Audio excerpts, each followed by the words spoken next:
किरण channel में मैं आलोक त्रिपाठी आपका हार्दिक स्वागत करता हूं। फेसबुक व्हाट्सएप पर मिलने वाली छोटी छोटी कहानियों को आधार बनाकर मैंने एक नई श्रृंखला शुरू की है जिसका शीर्षक है मीडिया से। और इसमें जो कहानियां संलग्न की गई हैं वो कहानियां मेरी नहीं हैं, बल्कि मुझे ऐसा लगा जब मैं कभी हैरान परेशान परिस्थितियों में जब मैंने इन्हें पढ़ा तो मुझे ऐसा लगा कि ये कहानियां कुछ कहना चाहती हैं। तो इसी श्रृंखला में आज जो कहानी आपको सुनाने जा रहे हैं इसका शीर्षक है जनता का सेवक। एक राजा अपने देश की आंतरिक स्थिति को जानने के लिए वेश बदलकर घूमते हुए एक नगर में पहुंचा। वहां के हवलदार से बातचीत के उद्देश्य से उसने उससे मार्ग पूछा तो हवलदार ने अकड़कर कहा, मूर्ख, मैं सरकारी कर्मचारी हूं, मेरा काम रास्ता बताना नहीं है। राजा ने नम्रतापूर्वक कहा, यदि सरकारी आदमी भी किसी यात्री को रास्ता बता दे तो कुछ हर्ज नहीं है।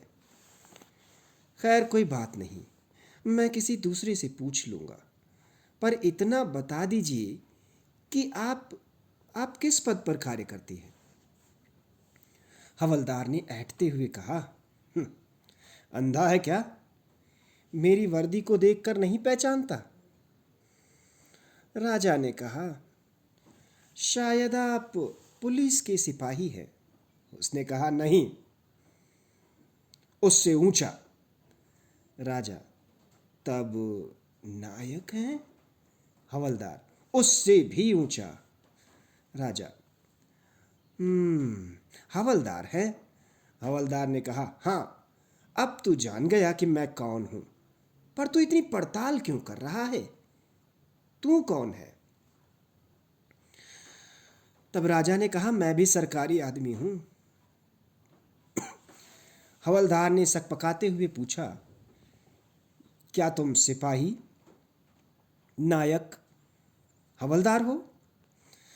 राजा ने भी उसी अंदाज में कहा, उससे भी ऊंचा। तो उसने पूछा, दरोगा, सूबेदार, कप्तान, क्या हो? तो राजा कहता है, उससे भी ऊंचा। अब हवलदार घबराने लगा। उसने पूछा, तब आप मंत्री जी हैं? राजा ने कहा, बस एक ही सीढ़ी बची है। अब हवलदार ने गौर से देखा तो सादे वेश में राजा को पहचान लिया। वह गिड़गिड़ाते हुए क्षमा दया मांगने लगा। राजा ने मीठी वाणी में ही कहा, पद की दृष्टि से ही व्यवहार भी होना चाहिए। तुम पद की दृष्टि से तो ऊंचे हो, पर व्यवहार की कसौटी पर बहुत नीचे हो।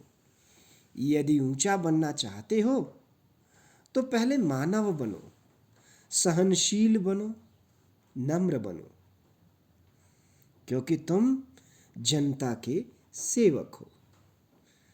तो इस कहानी को सुनने के बाद मुझे ऐसा लगा कि व्यर्थ में जो हम पद, प्रतिष्ठा आदि को आधार बनाकर कभी कभी जाने अनजाने में लोगों का निरादर कर देते हैं।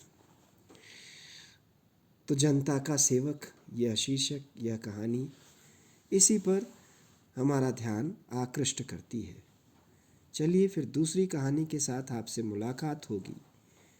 अगर आपने अभी तक मेरे चैनल को सब्सक्राइब नहीं किया है और इसी तरह की कहानियाँ आप सुनना चाहते हैं तो मेरे चैनल को सब्सक्राइब कर लीजिए और नोटिफिकेशन के आइकन को भी क्लिक कर दीजिए। फिर आपसे मुलाकात होगी किसी दूसरी कहानी के साथ। नमस्कार।